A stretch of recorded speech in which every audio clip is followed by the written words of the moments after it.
Hi, I'm Kate from Nancy's Notions. Halloween is creeping right around the corner. There's a bit of a chill in the air, the leaves are scattering on the ground, and it's getting a little bit darker than usual. I'd like to show you how to make an easy reversible cape with a hood so that you too can have a spooky good time.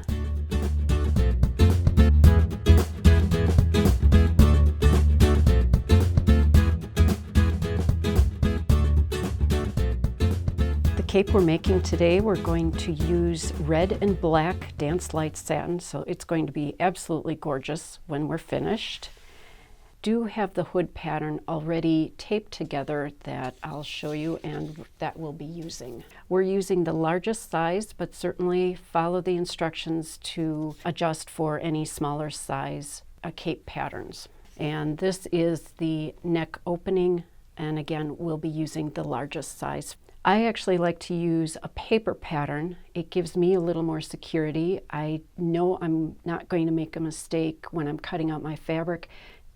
I'm going to start with a straight line going all the way across my pattern paper. The line that I just drew is going to be our center front, center back. And so we'll line up the fold of the fabric with that line. And now I'm going to draw the cape curve. The Yardstick Compass makes it so much easier to draw the half circle that we need for the cape pattern. I've actually set length of the ruler at 30 inches, so we use every possible bit of the satin fabric. This is why it's challenging to draw right on the fabric, because the fabric moves and shifts, but the paper is much more stable and much easier to work with. So now we're ready to add our neckline shaping. I did mark the pivot point because we're going to line up that neckline pattern and we're going to just trace around. And I'm going to just put a CB standing for center back so I know the back part of the cape. Now we're ready to cut out our cape pattern. And we're going to cut out the paper pattern, and it's all right to cut off that pivot point. We don't need that anymore. We're ready to cut out the fabric. The cape instructions instruct you to use a micro-serrated scissors, which works beautifully with slippery fabrics such as the satin that we're using. But I love to use the rotary cutter, so what I'm going to do is place a layer of pattern tracing paper on my cutting mats, so that will help prevent the fabric from slipping. The tracing paper placed on the rotary cutting mat, and then the satin simply placed on top. And we have the selvage edges aligned on the satin, and now we're ready for the paper pattern. Line up the center back line along the fold of the fabric. The center front will also line up, but we're going to be cutting that open in just a few minutes. And a few pattern weights come in handy. I'm actually using a large cutting table with two larger mats, but you could certainly cut this out on a floor, the kitchen floor, even the living room floor. Just as long as you have an open space, it's easy enough to make anything work. Remember to cut out the neckline. While we have the pattern laid out, simply cut along the center front. This will be the opening to the cape, and it's the easiest right now while it's laying flat. With the cape cut out, we're now going to cut out the hood and ties in the remaining red fabric. I have the straight of grain, which is marked on the pattern, lined up even with the selvage of the satin fabric. That way we'll have the hood properly aligned on the fabric. Now I'm just going to add a few pattern weights and cut it out. There are two notches near the center back of the hood and also a single notch near the top of the hood. I'm going to mark those with tiny clips. It just helps when aligning two pieces when we're sewing them together. With the satin still layered on top of our pattern tracing paper, I'm going to cut two ties that are 2 inches by 18 inches. We're going to be making a reversible cape. If you'd like your cape to be just single layer, you could begin construction right now. If you want a reversible cape, cut out the cape and the hood in the black. Let's first cut just an angle cut on one end of the tie. That angle allows you to feed the fabric strip a little more easily into the bias tape maker. And if it doesn't slide all the way through, that's where our little pin comes in handy, all the way down to the end of the bias tape maker. And I can just barely see, there we go. You can see how the two sides are feeding evenly into the bias tape maker. Then with the iron, and it's okay if it pops up open a little bit, we just want a preliminary press. You'll repeat the same with the second tie. So first, we're going to just square the end of our tie. We just need to cut off that angle cut. I'm then going to align the long cut edges. And this is where a little wonder clip will come in handy. I'm just going to sew 1/2 inch seam allowance along the short end of each tie. And I do recommend changing your needle. Use a new needle when you're using such a fancy fabric such as satin.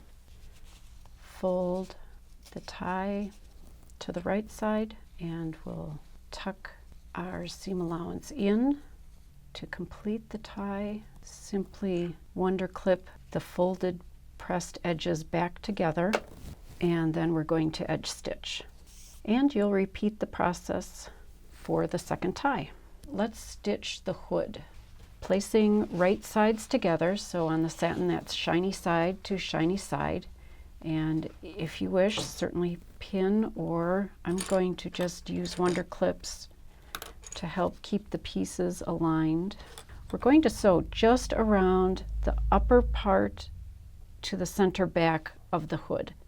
I'll stitch the same seam on the black hood.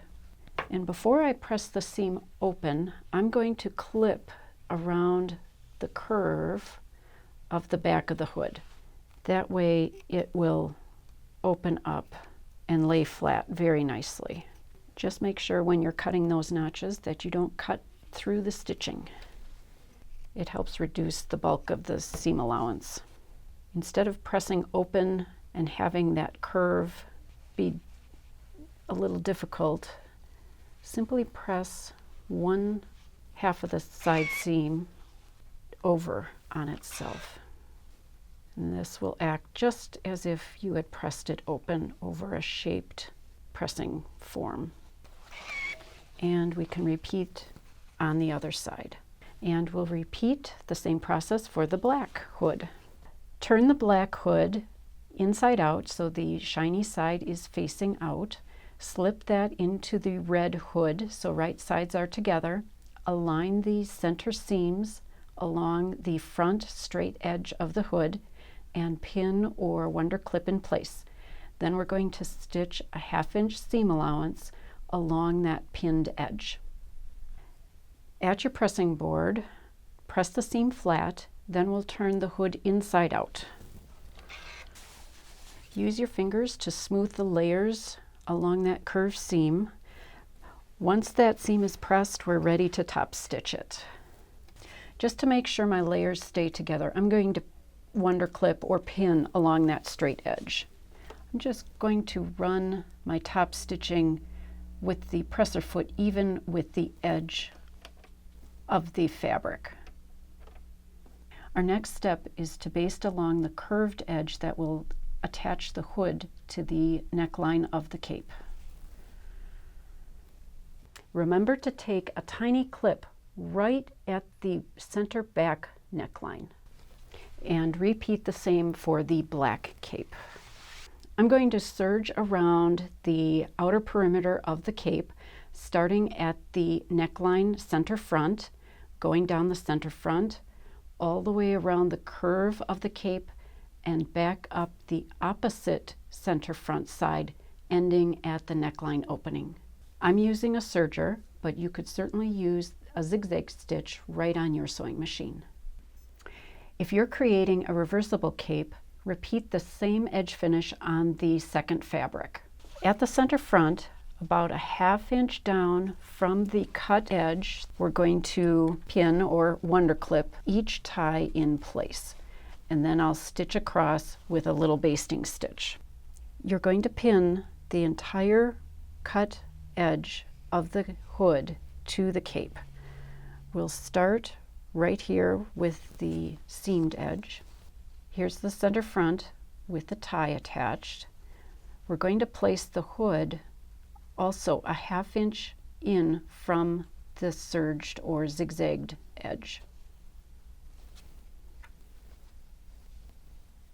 And pin in place. Also, match up the center back seam of the hood with the tiny center back mark or notch that you cut into the cape. The other finished edge of the hood gets aligned within a 1/2 inch of the finished edge. Before I actually add the black cape, I'm going to pin the ties out of the way so I don't accidentally stitch them in. So with the right side of the black satin, I'm placing that right side to the hood combination red cape, and simply reposition your wonder clips or your pins. Align the center back mark with your center back seam. I'm now ready to stitch a 1/2 inch seam allowance all the way along the neckline edge. Once the stitching is complete, we're ready to press the seam flat and then press the seam open, exposing the hood. Now we're going to press the cape hem separately, so I'll do the red or the front outer cape first and then the black inner lining cape. Right now we have the machine set up to do just a very simple turned hem. The edge is already finished. All I need to do is stitch down along the edge. Now that I've finished this first hem, I'm ready to do the second hem. I'm going to pin along or wonder clip along the front edge, aligning the finished edges that have been serged, and then we're going to stitch a 1/2 inch seam. Before I start stitching, I'm going to turn down that seam allowance, so when I go to turn the cape inside out, there'll be a nice clean corner. And to the next side, this time I'm going to turn the seam allowance to the front, so it's going in the same direction as the first seam that I had stitched. First, press the seam flat, then we're going to press that seam open and turn the cape to the right side. Unpin our ties and then turn the center front seam so that we can press that, and we'll do the same for the next side. If you'd like, before you start stitching, you can certainly clip or pin along that front edge to keep it from slipping on you. I'm just going to run the edge of my presser foot right along the folded edge along that seam. Your cape is complete. I hope you enjoy making your own cape, because once you put it on, you're going to be transformed. If you enjoyed this video and want to see more like it, hit the like button and comment below telling us what you think. If you haven't already, don't forget to subscribe. We encourage you to show us your completed project or tools in use.